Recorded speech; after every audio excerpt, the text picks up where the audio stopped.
Hi guys! Humba Recaps here. Ang bidyong tatalakayin natin ngayon mula sa isang short film na pinamagatang, Gayuma. Disclaimer lang po, ang video na ito ay para lamang sa recap, review at commentary, alinsunod sa fair use. Wala kaming pag-aangkin ng mga larawan, eksena o tunog mula sa pelikula. Ito ay kwento ng isang matandang babae na matagal nang naninilbihan bilang yaya, na sa edad niyang 69 na taong gulang, di niya inaakala na biglang binaha ng langis ang kanyang matagal nang hindi nagamit na dam at nagkaroon ng La Nina at nasabing may asim pa daw siya dahil sa sobrang na-inlove sa kanyang amo.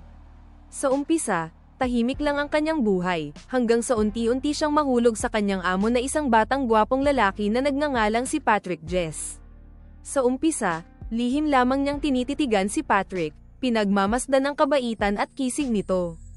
Ang paghanga ay nauwi sa matinding pagnanasa, at dito nagsimula ang kakaibang plano ng matanda. Dahil alam niyang imposibleng magkagusto sa kanya si Patrick sa natural na paraan, naghanap siya ng paraan para makuha ang kanyang loob. Gumamit siya ng Gayuma, isang uri ng mahiwagang potion o ritual, na kanyang inihalo sa inumin ni Patrick upang mahulog din ito sa kanya. At dito nang tuluyang makuha ng matanda ang gusto niya, isang pagkakataon na hindi niya akalaing mangyayari sa totoong buhay. May nangyari sa kanila ni Patrick sa paraang ipinilit ng Gayuma. Nagsimula nang magpakita si Patrick ng kakaibang kilos. At ang pananaw na niya sa kanyang yaya ay naging si Agua, ang matagal na niyang nagustuhan na babae at dito nabuo ang plano ng matanda.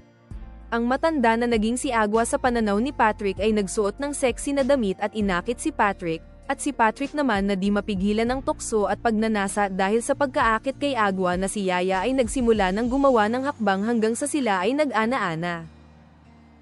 Pagkatapos nilang mag-ana-ana, nagsabi si Agua yung matanda na kailangan na niyang umalis subalit pinigilan siya ni Patrick na wag munang umalis at sinabihan niya ito ng mahal kita Agua, dahil sa kasiyahan, napasigaw si Agua yung matanda at napasabing totoo.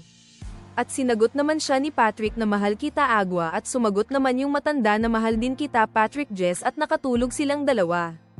At nang hamupa na ang Gayuma, pagkagising ni Patrick, laking gulat niya, nang makitang magkatabi sila ng matanda niyang yaya na nagsuot ng sexy na damit, at tinaboy niya ito dahil hindi siya si Agua subalit nagmamatigas si yaya at nagsabing ako si Agua, kasalanan ko dahil Ginayuma kasi kita. Mahal na mahal kita hindi mo lang naiintindihan, pero ako si Agua. Napasigaw naman si Patrick na lumayas ka na yaya at iniwan siya ni Patrick, walang nagawa si yaya at umiiyak na lang at napasabi na ang sakit-sakit pala magmahal na ang akala niya, habang buhay, may pag-asa. At dito nagtapos ang episode sa isang mapait na tagpo, nakuha ng yaya ang kanyang amo, pero hindi batay sa tunay na pag-ibig, kundi sa daya at mahika. Naiwan ng aral na ang pagmamahal na pinilit ay may kaakibat na panganib at kapalit.